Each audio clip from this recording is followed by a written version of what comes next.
রোডের মাঝখানে তুমি কিভাবে গালাগালি করে দাও? যশোর সদর উপজেলার দত্তপাড়া এলাকায় অবস্থিত স্বপ্নছোঁয়া ফিউচার পার্কে তুচ্ছ ঘটনাকে কেন্দ্র করে লঙ্কা কাণ্ড। এখন আপনি খুলে বলতে হবে উনার কথা বলে সেটা মানুষের এখন তো তার তার দেওয়ার উপরে এ ভাই ক্যামেরা অফ করো। ওর মামা কালকে ও আইসা ঘুরতি জানি ও কিভাবে আসছে কেনে রাস্তা পারে। প্রত্যক্ষদর্শীরা জানান, পার্কে অবস্থানকালে দুই তরুণীর অশালীন চলাফেরা দেখে এক তরুণী তাদের শালীনভাবে চলাচলের পরামর্শ দেন, আর এতেই ক্ষিপ্ত হয়ে ওঠেন ওই দুই তরুণী। মুহূর্তেই শুরু হয় উত্তপ্ত বাক্য বিনিময়। পরিস্থিতি আরও ঘোলাটে হয় যখন ওই দুই তরুণীর সাথে থাকা দুই যুবক প্রতিবাদী তরুণীর প্রতি অশালীন অঙ্গভঙ্গি প্রদর্শন শুরু করেন।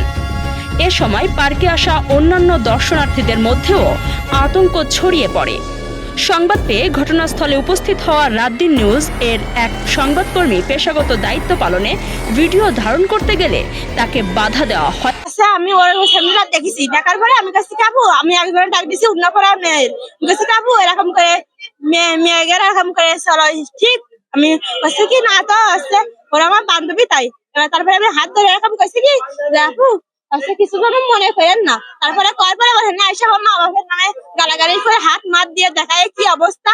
তারপরে আমি এসব ঘটনা করিস। ওই লাল লাল শার্ট পরা হ্যাঁ ওইসব দেখা গেছে। আমার গায়ে হাত দিলে বুঝতে পারতো না আমি কি লোক। তুচ্ছ ঘটনা থেকে সৃষ্ট এই বাকবিতণ্ডা এলাকায় বেশ চাঞ্চল্যের সৃষ্টি করেছে।